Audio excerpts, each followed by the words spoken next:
Okay, I actually think there's a few ways to find an antiderivative for this. I think you could probably do a partial fraction decomposition right now, but I'm going to propose another method.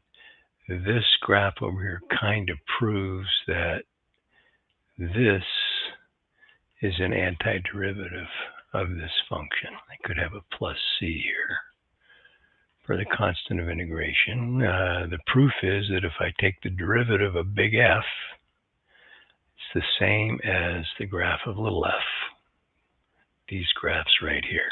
So this looks like an antiderivative. So here's one way to do this. I like to make this a binomial. And we can do this by completing the square on the first two terms. So we add 16 to make this a perfect square trinomial. Subtract 16 to keep the denominator in balance. And now that can be written as x plus 4, the quantity squared, minus 5. And if we substitute u equals x plus 4, then x equals u minus 4, du equals dx, and I can rewrite the integral this way. This 3u minus 12 came from 3 times x. 3 times u minus 4 is 3u minus 12 plus 2. Okay.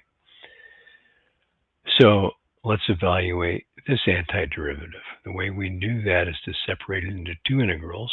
3u over u squared minus 5 is easy to do using a substitution.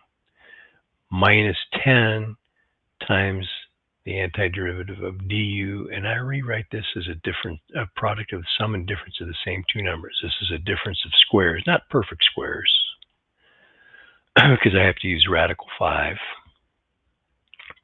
For this first integral, just use in this case v substitution.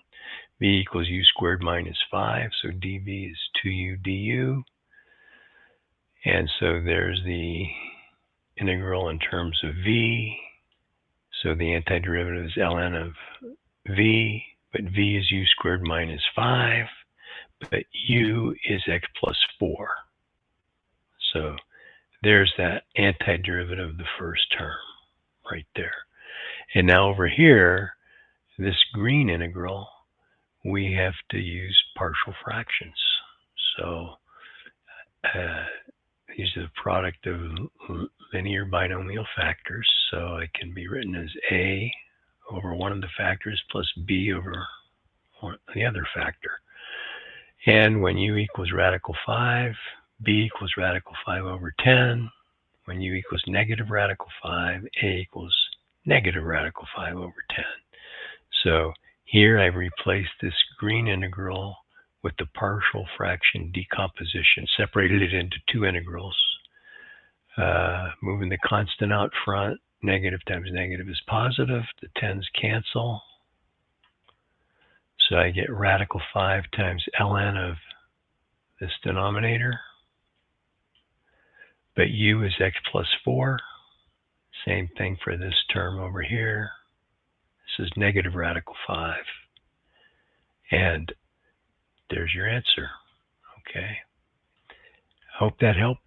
If you have any questions, post a comment.